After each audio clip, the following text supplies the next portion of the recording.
اب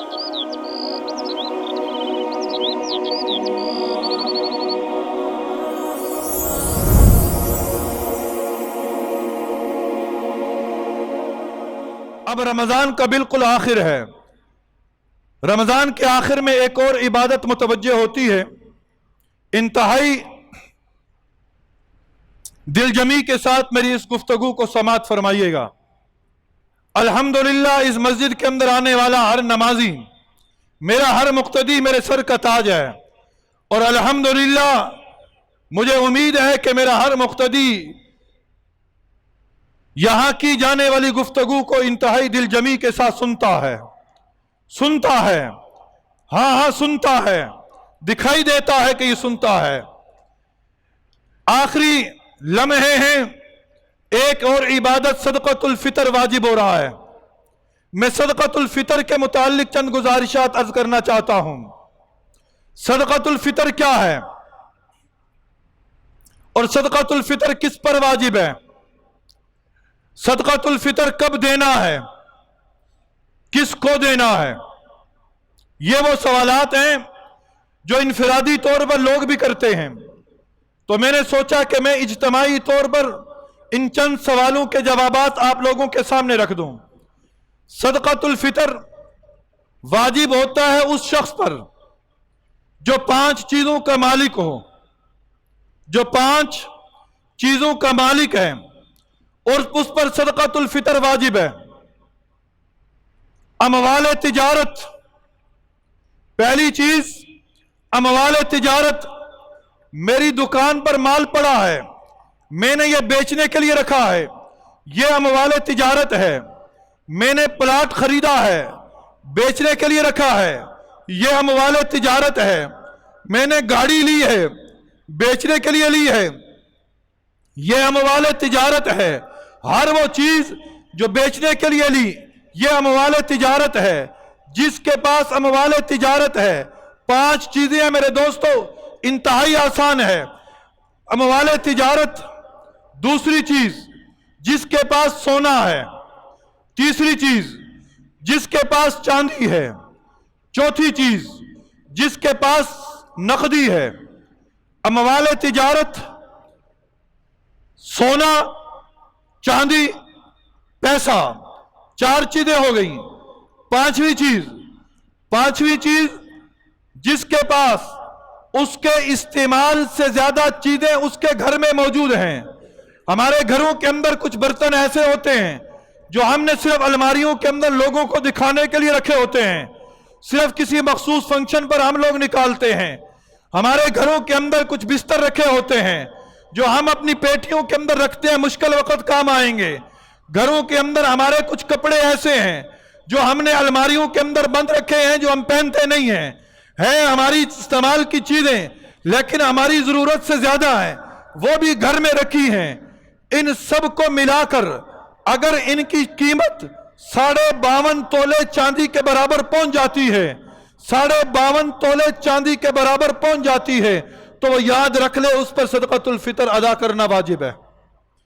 صدقۃ الفطر ادا کرنا واجب ہے. 5 چیزیں صدقۃ الفطر کے وجوب کے لیے ہیں. اگر 5ویں چیز نکال لیں، پہلی 4 چیزیں زکوٰۃ کے وجوب کے لیے ہیں، زکوٰۃ کے وجوب کے لیے ہیں. لیکن یہاں ایک اور بات بھی سمجھ لیں، زکوٰۃ کے وجوب کے لیے سارا سال صاحب نصاب ہونا ضروری ہے، لیکن صدقۃ الفطر کے وجوب کے لیے سارا سال صاحب نصاب ہونا ضروری نہیں ہے. جب بھی صدقۃ الفطر کا دینے کا وقت ہے، عید کا دن صبح صادق سے پہلے صبح صادق کے وقت اگر آپ کے پاس 52.5 تولہ چاندی یا اس کے برابر رقم موجود ہے تو آپ پر صدقۃ الفطر ادا کرنا واجب ہے. ایک بات تو یہ ہو گئی. اب صدقۃ الفطر ہے کتنا؟ صدقۃ الفطر ہے کتنا؟ اس کے مختلف پیمانے ہیں. 4 اجناس ہیں، 4 اجناس میں سے ہی صدقۃ الفطر دینا ہے. 5ویں اجناس میں سے ہم صدقۃ الفطر نہیں دے سکتے. گندم ہے، جو ہے، کشمش ہے، کھجور ہے. گندم ہے، جو ہے، کشمش ہے، کھجور ہے. یہ 4 اجناس ہیں. حضرت امام مالک، حضرت امام شافعی، حضرت امام احمد، تینوں ائمہ کہتے ہیں کہ یہی اجناس دیں گے صدقۃ الفطر میں، یہی اجناس دیں گے صدقۃ الفطر میں. حضرت امام اعظم حضرت امام ابو حنیفہ رحمہ اللہ فرماتے ہیں اگر کوئی یہ شخص اجناس نہیں دے سکتا تو وہ ان اجناس کا متبادل یعنی ان اجناس کی قیمت دے دے، ان اجناس کی قیمت دے دے. تو ان اجناس کی قیمت دینی ہے. کتنی قیمت دینی ہے؟ نصف سا گندم، 1 سا جو، 1 سا کھجور، 1 سا کشمش، 1 سا کشمش، نصف سا گندم، 2.25 کلو، پونے 2 سیر گندم، 2.25 سیر گندم، احتیاطاً 2.25 کلو آٹے کی قیمت، 2.25 کلو آٹے کی قیمت یہ ادا کرنی ہے. اور اس کی قیمت سن 2024 میں اس ملک پاکستان کے اندر جو صدقۃ الفطر کی عدد بتایا گیا ہے وہ 300 روپیہ ہے. 300 روپیہ فی پر پرسن، فی فرد 300 روپے. لیکن میری بات پوری سنیے گا، فی فرد 300 روپے. اب آگے چلیے، 1 سا جو کم و بیش 3.5 کلو سے 4 کلو بنتی ہے، یہ اس کی قیمت دیں، یہ بنتی ہے 500 سے 700 روپیہ. پھر ہے کھجور 3.5 کلو سے 4 کلو، اس کی قیمت بنتی ہے کم و بیش 2000 سے 2500. قیمت معلوم کر لیں فی کلو کتنی ہے. پھر ہے کشمش 3.5 کلو سے 4 کلو، یہ اس کی قیمت بنتی ہے تقریباً 1 کلو 3000 سے 3500 کے درمیان، 3000 سے 3500 کے درمیان. اب میں کون سا عدد دوں؟ بھئی یاد رکھو نبی صلی اللہ علیہ وسلم کا ایک فرمان یہ بھی ہے، میرا دل چاہتا ہے میری امت کا امیر بھی دے، میری امت کا غریب بھی دے، میری امت کا امیر بھی دے، غریب بھی دے. ہم عشق کے دعوے کرتے ہیں، ہم بڑے عاشق رسول بنتے ہیں. سنو، فتوے لگانے ہو نا، ہم بڑے آگے آ جاتے ہیں. ہم دین کے ٹھیکیدار ہیں، ہم دین کے بڑے مفتی ہیں.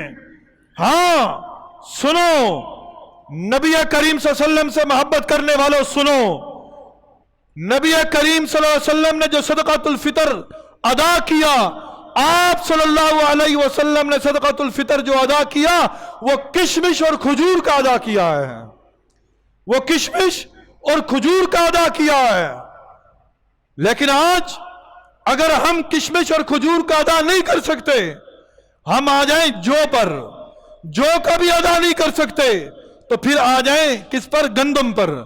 لیکن یہ نہیں ہے، صلاحیت کشمش کے دینے کی ہے، صلاحیت کشمش کے دینے کی ہے، اور دے رہے ہم گندم کا، دے رہے ہم گندم کا. یہ صدقۃ الفطر ہے کیا؟ کیوں دیا جاتا ہے؟ کہ تاکہ ہمارے روزوں کے اندر جو کمی ہو جائے نا، جو کوتاہیاں ہو گئی، اللہ وہ معاف فرما دے، اور یہ روزے ہمارے اللہ کی بارگاہ میں پیش ہو کر ہماری نجات کا ذریعہ بن جائیں، اور پھر ہماری خوشیوں کے اندر غربا شامل ہو جائیں، غریب لوگ شامل ہو جائیں. آج 300 روپیہ دے کے کہتے ہو بڑے فخر سے میں نے صدقۃ الفطر دے دیا، اور اللہ کے بندو 300 روپیہ تو ایک وقت کا کھانا کوئی نہیں کھا سکتا. اگر اللہ نے استطاعت دی زیادہ دو، زیادہ دو. اور پھر صدقۃ الفطر دینا کس کی طرف سے ہے؟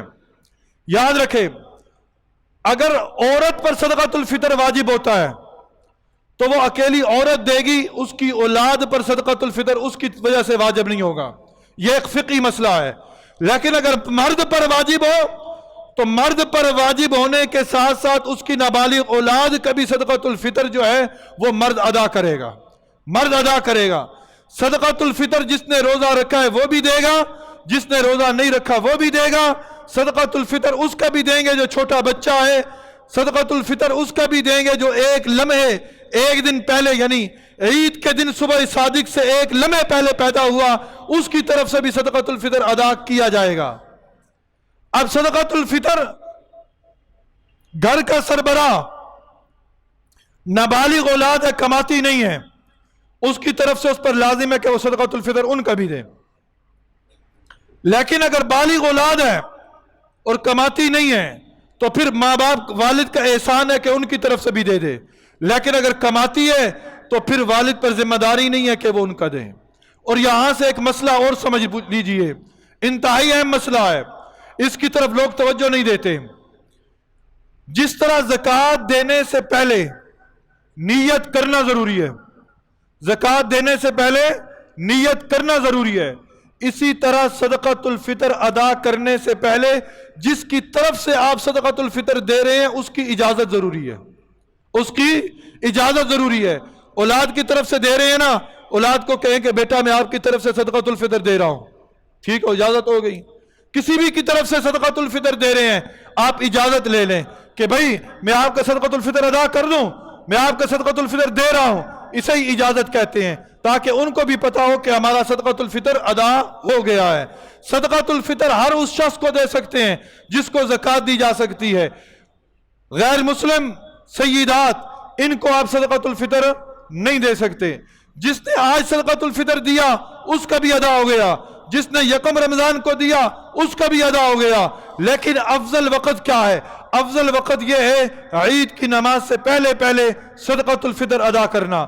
جس نے عید کی نماز سے پہلے صدقۃ الفطر ادا نہیں کیا، یہ نہیں ہے کہ اب اسے معاف ہو گیا، اب اسے معاف ہو گیا، نہیں، ساری زندگی یہ اس پر لازم رہے گا، ساری زندگی یہ اس پر لازم رہے گا۔ زندگی کے اندر کسی میں کسی لمحے اسے صدقۃ الفطر ضرور ادا کرنا ہوگا، ادا کرنا ہوگا۔ لیکن جس نے عید کے بعد کیا وہ اس فضیلت سے محروم ہو جائے گا جو فضیلت عید کی نماز سے پہلے ہے۔ تو یہ صدقۃ الفطر کی ادائیگی کا وقت بھی بتا دیا، صدقۃ الفطر کی مقررہ میعاد بھی بتا دی، اور کس پر صدقۃ الفطر واجب ہے یہ بھی آپ کے سامنے عرض کر دیا۔ اللہ رب العزت کی بارگاہ میں یہ دعا ہے کہ اللہ رب العزت ہم سب کے روزوں کو بھی قبول فرمائے، ہماری تمام عبادات بھی قبول فرمائے، اور اللہ تعالیٰ غیر رمضان کے اندر ہمیں استقامت علی الدین نصیب فرمائے۔ عید کی نماز کا وقت سماعت فرما لیجئے۔ اس مسجد کے اندر انشاءاللہ العزیز زندگی رہی تو عید کی نماز 6:45 بجے ادا کی جائے گی۔ 6:45 پر انشاءاللہ بشرط زندگی عید کی نماز کھڑی ہو جائے گی۔ 6:45 پر عید الفطر کی نماز اس مسجد کے اندر ادا کی جائے گی۔ اللہ تعالی ہم سب کو خوشیوں بھرے لمحات دیکھنا نصیب فرما دے، آمین۔